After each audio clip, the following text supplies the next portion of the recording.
Imagine being a die-hard soccer fan, saving up for years to see your team play on the world's biggest stage, only to be slapped with ticket prices that feel like highway robbery.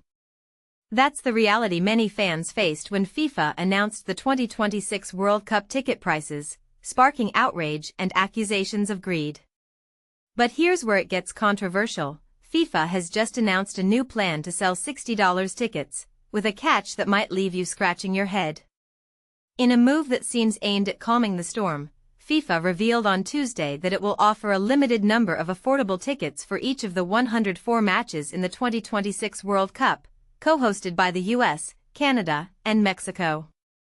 These so-called supporter entry-tier tickets are designed to make it easier for fans of qualified teams to cheer on their heroes without breaking the bank. Sounds great, right? But this is the part most people miss. Only 10% of the tickets allocated to each qualified team will be available at this price, and even then, it's just 0.8% of the stadium's capacity per team, or 1.6% for both teams combined. That's a tiny fraction of fans who'll actually get to snag these deals. To put it in perspective, if a stadium holds 80,000 people, only about 640 fans per team would get the $60 tickets. And it gets even trickier. Each country decides which fans qualify for these cheaper tickets, with FIFA urging them to prioritize loyal fans closely connected to their national teams.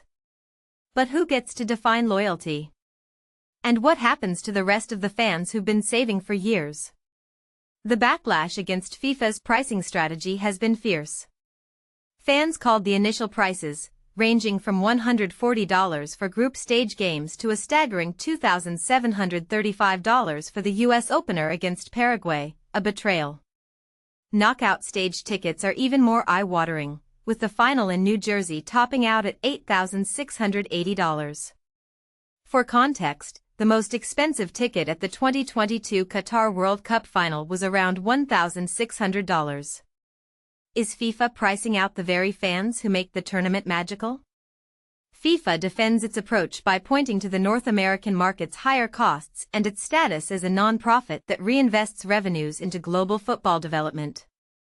But critics argue that the lack of transparency, like adjusting prices without notice, only adds fuel to the fire.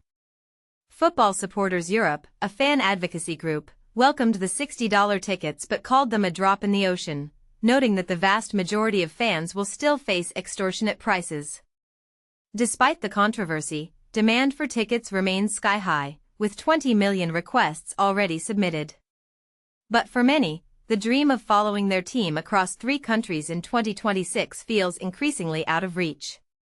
Between soaring ticket prices, skyrocketing hotel costs, and travel expenses, this World Cup could be the most expensive ever for fans. So, here's the question: is FIFA truly supporting the global football community, or are they prioritizing profits over passion? Let us know what you think in the comments. This debate is far from over.